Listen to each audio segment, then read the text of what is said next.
नमस्कार दोस्तों, मैं एस के सर स्वागत करता हूं आप सभी का आपका अपने यूट्यूब चैनल मैथ गुरु मस्ती में। दोस्तों, ये मेरा लेक्चर नंबर 8 है। इस लेक्चर नंबर 8 में मैं आप लोगों को चैप्टर फर्स्ट का एक्सरसाइज 1.2 का बेसिक पढ़ाने वाला हूं। दोस्तों, आपकी क्लास 10 की मैथ स्टार्ट हो चुकी है। चैप्टर नंबर फर्स्ट आपका है वास्तविक संख्याएं, एक्सरसाइज 1.2 का इस लेक्चर में बेसिक बताने वाला हूँ। जितने भी भाई इस चैनल पर नए हैं तो चैनल को सब्सक्राइब कर लीजिए और वीडियो को लाइक कर दीजिए और वीडियो को अपने दोस्तों के साथ शेयर कर दीजिए। तो मेरे भाई इस वीडियो के अंत तक बने रहिएगा। आपको एक्सरसाइज 1.2 का जो बेसिक है, जो आपकी थ्योरम है अंकगणित की आधारभूत प्रमेय का, इस प्रमेय के बारे में और इस एक्सरसाइज 1.2 का जो बेसिक है उसके बारे में बहुत ही डिटेल से बताने वाला हूं। तो आप लोग वीडियो के अंत तक बने रहिएगा। साथ साथ आप लोग अपने पढ़ाई का आनंद लीजिए और अच्छा खासा हाई स्कूल में नंबर लाने का प्रयास कीजिए। तो चलिए हम अपने क्लास को स्टार्ट करते हैं। तो सबसे पहले आप लोग एक बात जान लीजिए, जो आपकी मैथ की जो वीडियो है, जो आपकी मैथ की वीडियो है, आपको सुबह में रोज़ाना सुबह में राइट 5 बजे के 00 पर मिल जाएगी। ठीक है, जो आपकी मैथ की वीडियो है रोज़ाना डेली सुबह में 5:00 पर मिल जाएगी यूट्यूब पर। तो चलिए आप लोग इस क्लास को स्टार्ट करते हैं मेरे भाई। सबसे पहले हम बताएंगे इस क्लास में जो आपकी थ्योरम है अंकगणित की आधारभूत प्रमेय का। इस थ्योरम का नाम सुने होंगे, आप लोग पढ़ चुके भी होंगे मेरे भाई।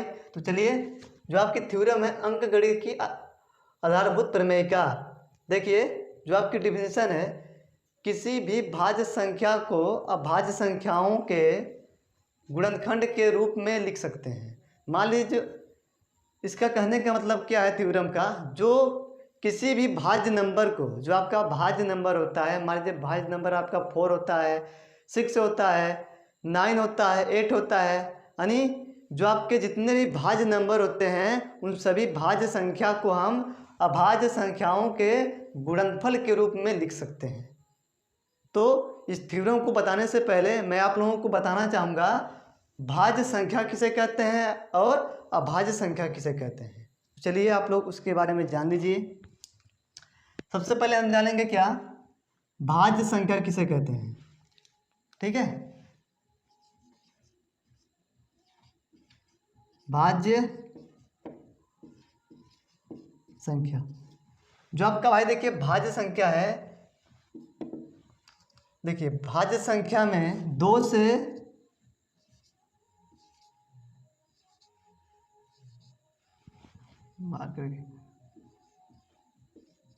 से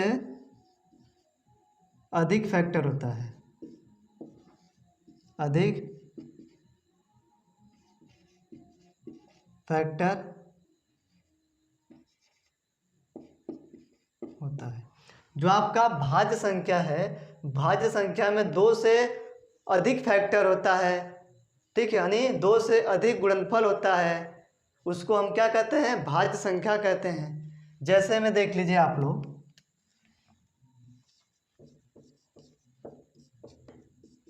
जैसे में देख लीजिए आपका मान लीजिए कोई नंबर आपका 4 है, जो आपका 4 क्या है, भाज्य संख्या है। इसका जब हम फैक्टर करेंगे, यानी 4 को हम कितनी संख्या से डिवाइड कर सकते हैं, तो 4 को देखिए हम 2 से डिवाइड कर सकते हैं और 1 से डिवाइड कर सकते हैं और स्वयं से डिवाइड कर सकते हैं, यानी 4 से भी डिवाइड कर सकते हैं। यानी ये जो आपके जितने भी नंबर हैं, ये सब के सब नंबर क्या कर सकते हैं, इस 4 को डिवाइड कर सकते हैं। ठीक है, डिवाइड करने का मतलब इस नंबर से हम 4 में भाग दे सकते हैं। शेषफल आपका कितना आएगा, 0 आ जाएगा। यह संख्या क्या हो जाएगी, पूर्ण रूप से कट जाएगी। ठीक है, तो ये देखिए जो आपके फैक्टर हैं, ये फैक्टर क्या है, 2 फैक्टर से अधिक फैक्टर है। 1 2 3 3 फैक्टर है, यानी 2 फैक्टर से जब अधिक फैक्टर होगा वो आपका क्या होगा मेरे भाई, भाज्य संख्या होगा। इस संख्या का फैक्टर जो क्या है, 2 फैक्टर से अधिक फैक्टर है, ये आपका क्या हो जाएगा, भाज्य संख्या हो जाएगा। ठीक है, 4 को हम क्या कहेंगे, भाज्य संख्या कहेंगे। एक और एग्जांपल ले सकते हैं, मान लीजिए आपका क्या है 6 है। 6 का देखिए 6 को हम कितने फैक्टर में तोड़ सकते हैं, यानी 6 को हम कितने कौन कौन सी संख्या से डिवाइड कर सकते हैं।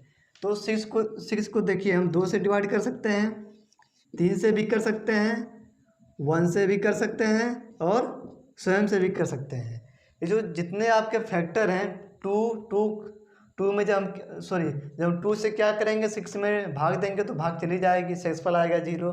3 भी क्या होगा 6 को डिवाइड कर सकता है, 1 भी 6 को डिवाइड कर सकता है, 6 भी 6 को डिवाइड कर सकता है। तो कहने का मतलब आपका क्या है, हमारा कहने का मतलब क्या है, जो आपका फैक्टर है, जो आपका 6 के जो फैक्टर हैं वो क्या होंगे, इस संख्या को डिवाइड कर सकते हैं और शेषफल आपका आएगा 0। इन संख्या को पूर्ण रूप से डिवाइड कर सकते हैं। इस फैक्टर आपका क्या है, 2 फैक्टर से अधिक फैक्टर है, ये आपका क्या हो जाएगा, भाज्य संख्या हो जाएगा। और आपके 8 हो सकता है, 8 से डिवाइड कर सकते हैं, 4 से कर सकते हैं, 2 से कर सकते हैं, 1 से कर सकते हैं। ठीक है, ये भी आपका क्या हो जाएगा, भाज्य नंबर हो जाएगा। इसका 8 का फैक्टर देखिए क्या है, 2 फैक्टर से अधिक है, ये आपका क्या हो जाएगा, भाज्य संख्या हो जाएगा। 9 हो सकता है, 3 हो सकता है और 9 हो सकता है, 1 हो सकता है, ये भी आपका क्या होगा मेरे भाई, भाज्य संख्या होगा। 12 हो सकता है, ठीक है, 10 हो सकता है और आपका 13 हो सकता है। यानी कहने का मतलब क्या है, वह संख्या जिसका क्या हो 2 से अधिक फैक्टर होता है उसको हम क्या कहते हैं, भाज्य संख्या कहते हैं। वह संख्या जिसका 2 से अधिक फैक्टर होता है उसको हम क्या कहते हैं, भाज्य संख्या कहते हैं। राइट, यहाँ तक बात समझ में आई। तो चलिए अब हम जानेंगे किसके बारे में, अभाज्य संख्या के बारे में।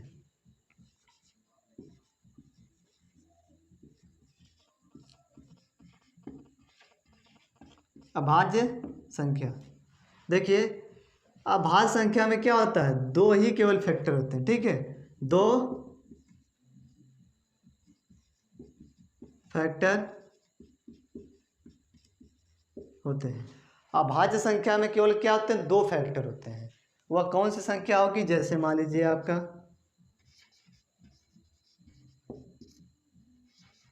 ठीक है, जैसे मान लीजिए आपका क्या है 2 है।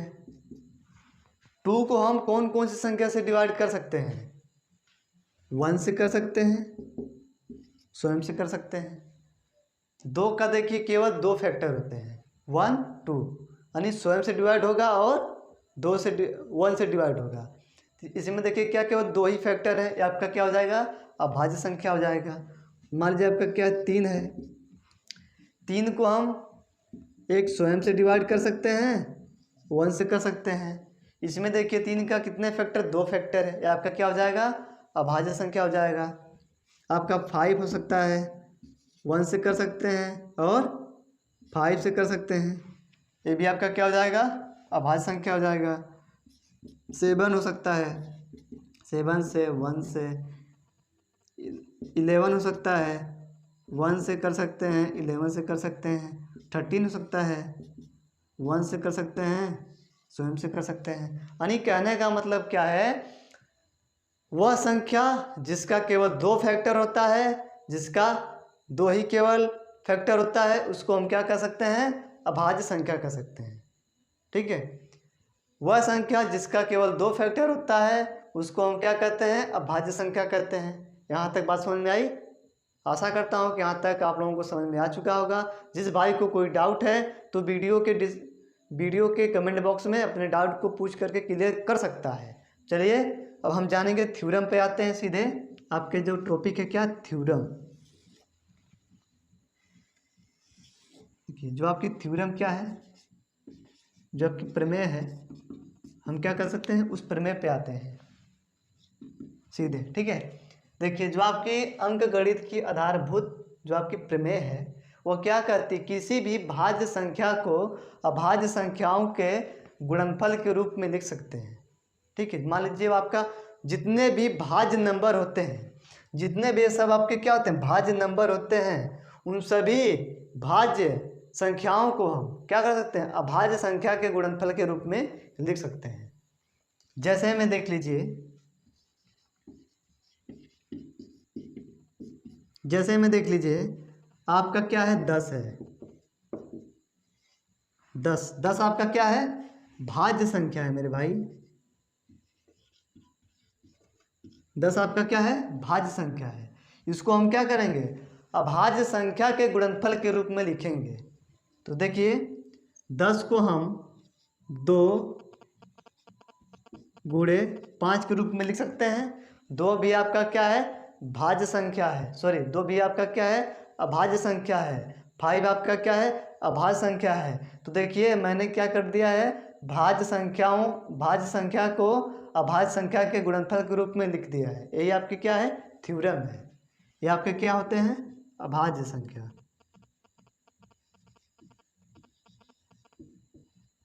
अभाज्य संख्या ये भी आपका क्या हो जाएगा, अभाज्य संख्या। ठीक है। और मान लीजिए एक संख्या हम ले लेते हैं, 6 ले लेते हैं। 6 को देखिए हम 2 गुणे 3 के रूप में लिख सकते हैं। 6 आपका क्या है, भाज्य संख्या है। 6 को मैंने क्या कर दिया है, अभाज्य संख्या के गुणनफल के रूप में लिख सकते हैं। ये आपका क्या हो जाएगा, ये आपकी थ्योरम होती है अंकगणित की आधारभूत प्रमेयिका। ठीक है। और भी आपके नंबर हो सकते हैं, 10 ले लीजिए, 10 तो हो गया ना। और आपके 4 हो सकता है। 4 को हम क्या कर सकते हैं, 2 गुणे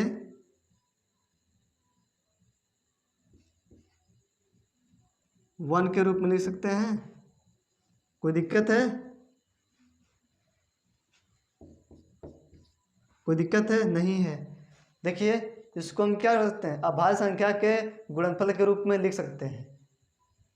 और देखिए आपका क्या हो सकता है, कहने का मतलब क्या हमारा है, इस दुनिया में के जितने भी इस दुनिया के जितने भी भाज्य संख्या हैं, उन सभी संख्याओं को हम अभाज्य संख्याओं के गुणनफल के रूप में लिख सकते हैं। यही आपकी क्या है, अंकगणित की आधारभूत प्रमेयिका है। यहाँ तक बात समझ में आई? तो आप लोग इसका स्क्रीनशॉट ले सकते हैं। आशा करता हूँ कि आप लोगों ने इसका स्क्रीनशॉट ले लिया होगा। यह थ्योरम जो आपकी अंकगणित की आधारभूत जो आपकी प्रमेय है, आप लोगों को बहुत आसानी से समझ में आ चुकी होगी। अब हम इसको रब करेंगे। अगला टॉपिक आपका क्या है, एलसीएम और एचसीएफ में अंतर। ठीक है। अब हम इसको रब करेंगे। अगर इसमें कोई डाउट है तो आप लोग वीडियो के कमेंट बॉक्स में अपने डाउट को पूछ करके क्लियर कर सकते हैं। तो चलिए दोस्तों, अगला टॉपिक आपके बोर्ड पर लिख चुका है। इस टॉपिक को मैं आप लोगों के बहुत ही आसानी से बताने वाला हूं। तो देखिए एलसीएम और एचसीएफ में अंतर क्या होता है। जो आपका एलसीएम होता है और एचसीएफ होता है, उन दोनों के बीच में अंतर क्या होता है, उस अंतर को मैं बहुत ही डिटेल से, बहुत ही बेसिक के साथ बताऊंगा। आप लोग इस वीडियो के अंत तक बने रहिएगा मेरे भाई। तो देखिए सबसे पहले हम जानेंगे मेरे दोस्त, सबसे पहले हम जानेंगे एलसीएम का फुल फॉर्म क्या होता है। जो आपका एलसीएम है इसका फुल फॉर्म क्या होता है। ठीक है। देखिए एलसीएम का मतलब होता है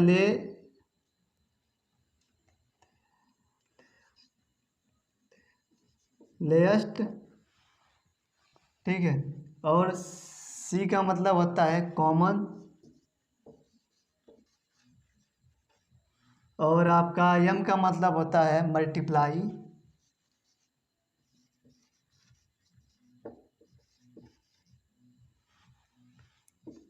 लेस्ट मीन्स क्या होता है भैया, छोटा। कॉमन मीन्स क्या होता है, जो दोनों में हो, दोनों में हो। मल्टीप्लाई मीन्स क्या होता है भैया, आपका टेबल होता है जिसे हम क्या कहते हैं, पहाड़ा कहते हैं। ठीक है। लेस्ट मीन्स क्या होता है, छोटा। कॉमन मीन्स क्या होता है, जो दोनों में हो। मल्टीप्लाई मीन्स क्या होता है, टेबल। यानी एलसीएम का फुल फॉर्म होता है। ठीक है। जैसे मान लीजिए आपका क्या है, 20 और 25। 20 और 25 के बीच का एलसीएम क्या होगा, राइट। तो देखिए हम लिखेंगे 20 एक कम 20, टेबल। ठीक है। वह छोटा यानी कहने का मतलब आपका क्या है, एलसीएम उनके टेबल में जो छोटे से छोटा नंबर दोनों में आता है उसी को हम क्या कहते हैं, एलसीएम कहते हैं। यानी इनके टेबल में जो छोटा सा छोटा नंबर जो दोनों में आता है, यानी जो इन दोनों में आता है उसी को हम क्या कहते हैं, एलसीएम कहते हैं। देखिए 20 से कम 20, 20 दूना 40, 20 20 3 60, 20 5 80, सॉरी 20 चौका 80, 20 5 कितना होता है 100, ठीक है, और 20 छक्का 120, ऐसे आपका हो जाएगा टेबल, ठीक है। 25 से कम 25, 25 दूना 50, 25 तिया 75, 25 चौका 100, ठीक, 25 5 125, 25 छक्का 150, ऐसे आपका टेबल होता है, ठीक है। तो उनके टेबल में वह छोटा सा छोटा नंबर जो इन दोनों के बीच में कॉमन होता है। तो देखिए इनके टेबल में वह छोटा सा छोटा नंबर जो इन दोनों के बीच में क्या हो, कॉमन हो, उसी को हम क्या कहते हैं, एलसीएम कहते हैं। बात समझ में आई। तो देखिए इन दोनों के बीच में वह छोटा सा छोटा नंबर कौन सा है, जो इन दोनों में क्या है, कॉमन है, यानी जो इन दोनों में क्या है, मिल रहा है। देखिए 20 इसमें है, नहीं है, 25 इसमें है, नहीं है, 40 इसमें है, नहीं है, 50 इसमें है, नहीं है, 60 इसमें है, नहीं है, 75 इसमें है, नहीं है। अब देखिए 80 इसमें है, नहीं है, 100 इसमें देखिए क्या आपका भाई है, 100 है, तो इसमें भी क्या आपका है, 100 है। हमें क्या हुआ, मिल गया, ठीक है। वह छोटा सा छोटा नंबर जो इन दोनों के टेबल में कॉमन है वो आपका कौन सा है, 100 है, ठीक है। तो अगर आपसे कोई पूछेगा 20 और 25 के बीच का एलसीएम कितना होता है तो आप बता देंगे क्या, 100 होता है, ठीक है। अब बात समझ में आई, एलसीएम क्या होता है, एक बार और आप लोग जान लीजिए। वह छोटा सा छोटा नंबर यानी उनके टेबल में जो छोटा सा छोटा नंबर इन दोनों के बीच में क्या हो, कॉमन होता है, उसी को हम क्या कहते हैं, एलसीएम कहते हैं। इतना समझ में आया। आशा करता हूँ कितना आप लोगों को समझ में आ चुका होगा। अब देखिए अगला हम जानेंगे एचसीएफ का फुल फॉर्म।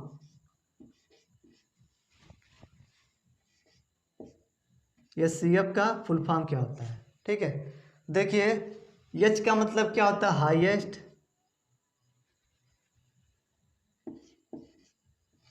एच का मतलब क्या होता है मेरे भाई, हाईएस्ट, ठीक है। एच का मतलब क्या होता है, हाईएस्ट, जो आपका क्या होता है, सबसे बड़ा होता है। हाईएस्ट मीन्स क्या होता है, सबसे बड़ा ना, सर्वश्रेष्ठ, सबसे बड़ा। सी का मतलब क्या होगा, कॉमन, कॉमन मतलब क्या होता है, जो आपका दोनों में हो, दोनों में हो, ठीक है। एफ का मतलब क्या होता है, फैक्टर, फैक्टर मतलब क्या होता है आपका, गुणनखंड होता है, यानी भाग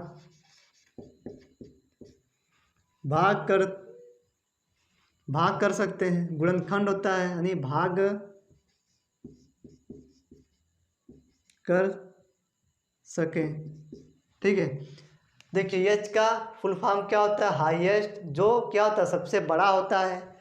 सी का फुल फॉर्म क्या होता है, कॉमन, कॉमन मतलब क्या होता है, जो दोनों में होता है। फैक्टर, एफ का फुल फॉर्म क्या होता है, फैक्टर, फैक्टर आपका क्या होता है, जो आपका गुणनखंड होता है या भाग कर सकते हैं, ठीक है। तो देखिए अगर हम बात करें 8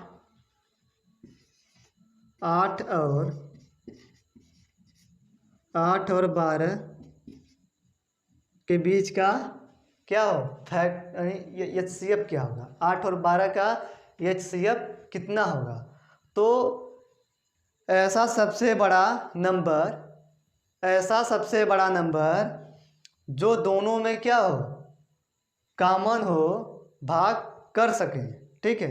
ऐसा सबसे बड़ा नंबर जो दोनों में क्या हो, कॉमन हो और भाग कर सके, यानी ऐसा सबसे बड़ा नंबर जो क्या हो इन दोनों में कॉमन हो और उस नंबर से हम क्या कर सकें, इन दोनों को हम डिवाइड कर सकें, वही आपका क्या होता है, HCF होता है। ठीक है, जैसे मान लीजिए आपका क्या है 8 का पहाड़ा, देखिए 8 का फैक्टर क्या होगा, 8 का फैक्टर क्या होगा, इसमें देखिए मल्टीप्लाई था। ठीक है, यहाँ पर क्या है फैक्टर है।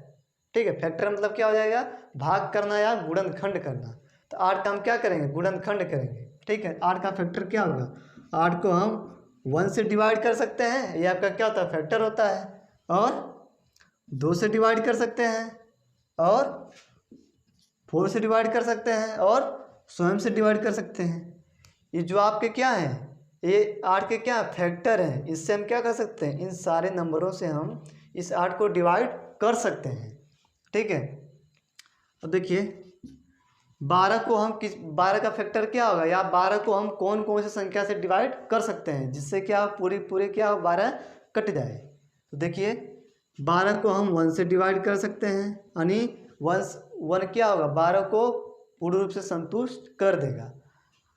आपका देखिए 2 भी हो सकता है, 2 क्या होगा 12 को पूर्ण रूप से क्या होगा संतुष्ट कर सकता है, 6 कर सकता है, 3 कर सकता है, 4 कर सकता है स्वयं से। ठीक है, ये जो जितने भी सब क्या हैं फैक्टर्स हैं, इन सब से हम अगर 12 को क्या करें भाग दें 12 में, तो पूर्ण रूप से क्या होगी भाग चली जाएगी, 12 क्या हो सकता है कट जाएगा। यही आपके क्या होते हैं 12 का फैक्टर होता है। ठीक है, तो देखिए हमारे कहने का मतलब ऐसा सबसे बड़ा नंबर जो दोनों को क्या कर दे भाग कर दे और दोनों में क्या हो कॉमन हो। तो ऐसा सबसे बड़ा नंबर जो क्या हो इन दोनों को भाग कर दे और दोनों में क्या हो कॉमन हो, वही आपका क्या होता है HCF होता है। ठीक है, तो देखिए इन दोनों में कॉमन कौन सा नंबर है जो इन दोनों में क्या है, इन दोनों फैक्टर में क्या है मिल रहा है कॉमन, बताइए।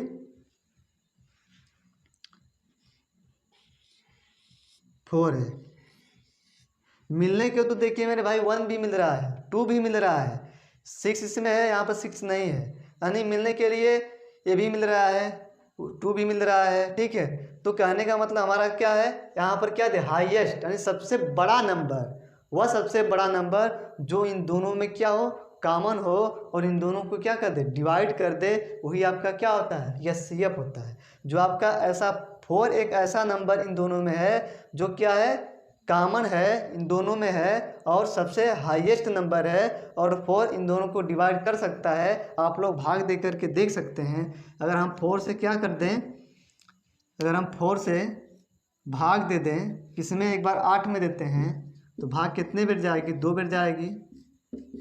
तो देखिए मेरे भाई 4 क्या कर दिया है इस 8 को डिवाइड कर दिया है, ये आपका क्या हो जाएगा HCF होगा। ठीक है, अगर हम 4 से क्या कर दें 12 में डिवाइड करें तो भाग कितने बार जाएगी 3 बार जाएगी, 3 चौका 12।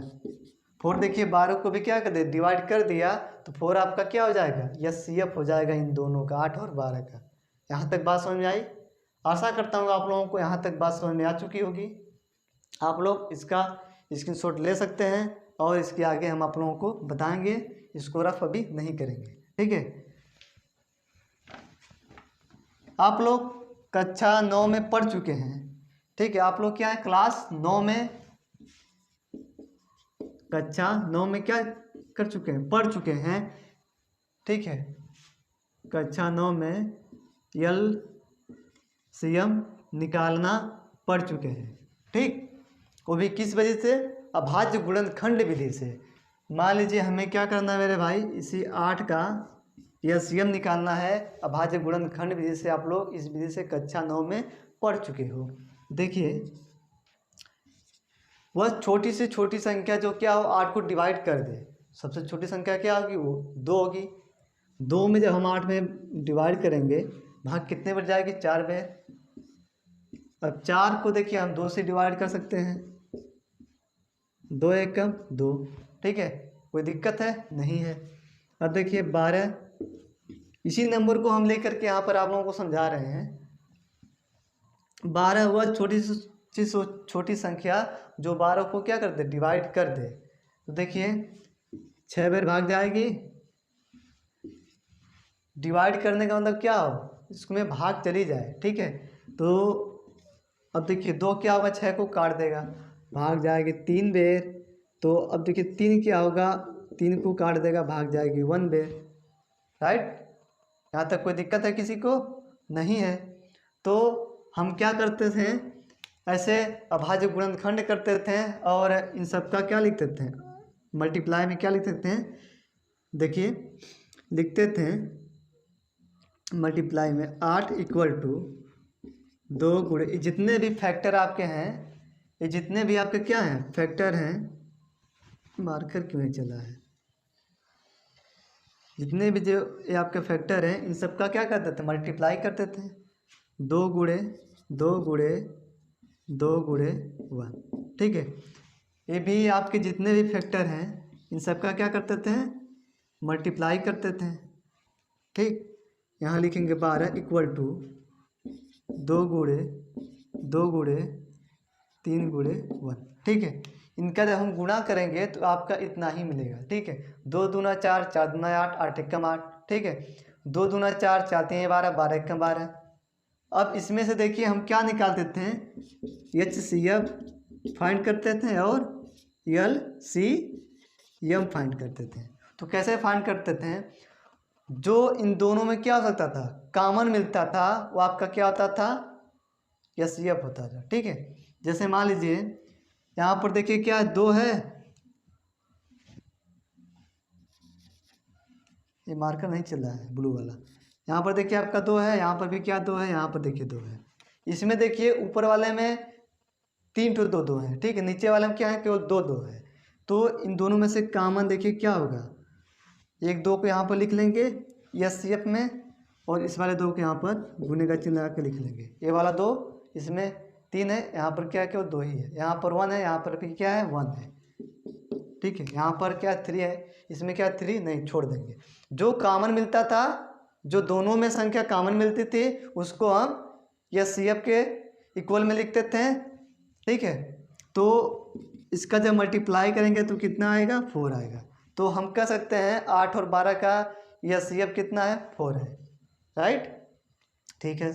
अब देखिए अगर हम बात करें 8 और 12 का LCM कितना है, तो देखिए जो कॉमन मिलता था उसको तो लिखते ही लिखते थे, ठीक, जो नहीं कॉमन मिलता था उसको भी लिखते थे।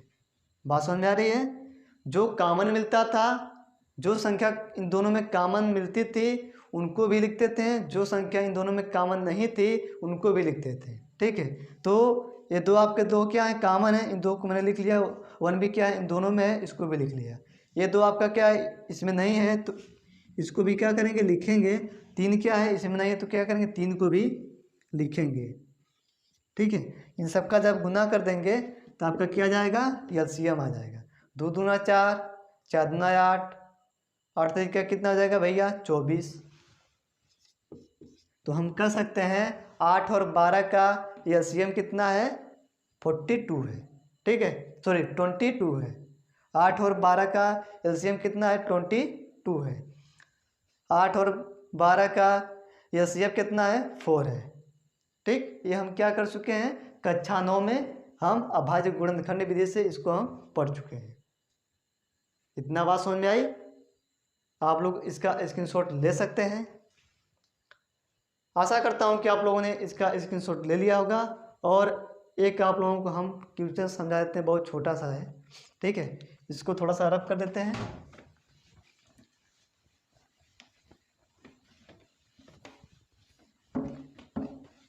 जब क्वेश्चन बताएंगे तो आप लोगों को ये थ्योरम भी समझ में आ जाएगी, ठीक है, जिसको नहीं समझ में आया होगा तो। देखिए क्वेश्चन आपका क्या है, मान लीजिए एक क्वेश्चन हम ले लेते हैं, ठीक है। 26 और 91 का LCM और HCF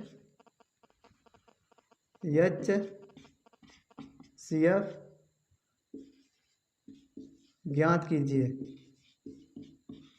भाई राइटिंग थोड़ी सी क्या है, गड़बड़ है, आप लोग इसके लिए क्षमा कीजिएगा, ठीक है। हमें क्या करना भाई, 26 और 91 का एलसीएम और एचसीएफ फाइंड करना है। देखिए सबसे पहले हम क्या लिखेंगे, ब्लू वाला मार्कर क्यों नहीं चल रहा है आज, छोड़ो जाने दो। लिखेंगे सबसे पहले क्या, हल, ठीक है। 26 का क्या कर देंगे, अभाज्य गुणनखंड कर देंगे, सिंपल सी बात है। थोड़ा हम इधर लिखते हैं, 26 का क्या कर देंगे, अभाज्य गुणनखंड कर देंगे। और आपका जो क्या है 91 है, 91 का भी क्या कर देंगे, अभाज्य गुणनखंड कर देंगे, ठीक है। देखिए 26 का कीजिए कितने में, सबसे पहले हम जब अभाज्य गुणनखंड करते हैं तो छोटी संख्या से स्टार्ट करते हैं। छोटी संख्या आपकी क्या है, सबसे 2 है, 2 से हम स्टार्ट करेंगे, ठीक। 2 से हम क्या करेंगे, स्टार्ट करेंगे। 2 से जब कटेगा तो काटेंगे, नहीं कटेगा तो फिर अगले नंबर पे जाएंगे, उससे नहीं कटेगा तो फिर उसके अगले नंबर पे जाएंगे, ठीक है। ऐसे क्या करते हैं, अपना क्रम बढ़ाते रहते हैं। तो देखिए 2 से 26 क्या हो जाएगा, कट जाएगा। कितने बार में कटेगा, 13 बार में, ठीक है ना। अब देखिए 13 ऐसी संख्या आप लोग ढूंढिए जो क्या करे, 13 को डिवाइड कर दे। तो ऐसी कोई संख्या है, नहीं है। 2 भी नहीं है, 3 भी नहीं है, 4 भी नहीं है, 5 भी नहीं है। ये स्वयं क्या है, 13 ये एक ऐसा स्वयं नंबर है जो स्वयं को क्या करता है, डिवाइड कर सकता है, ठीक है। कोई दिक्कत यहाँ तक नहीं है। अब इसका करेंगे हम फैक्टर। तो देखिए आप ऐसी संख्या ढूंढिए जो क्या कर दे, 91 को डिवाइड कर दे। 2 होगा, नहीं होगा। 3 होगा, नहीं होगा। 4 होगा, नहीं होगा। 5 होगा, नहीं होगा। 6 होगा, नहीं होगा। 7 होगा, नहीं होगा। अरे जी 7 होगा, कितने बार में काटेगा, 13 सत्ते 91।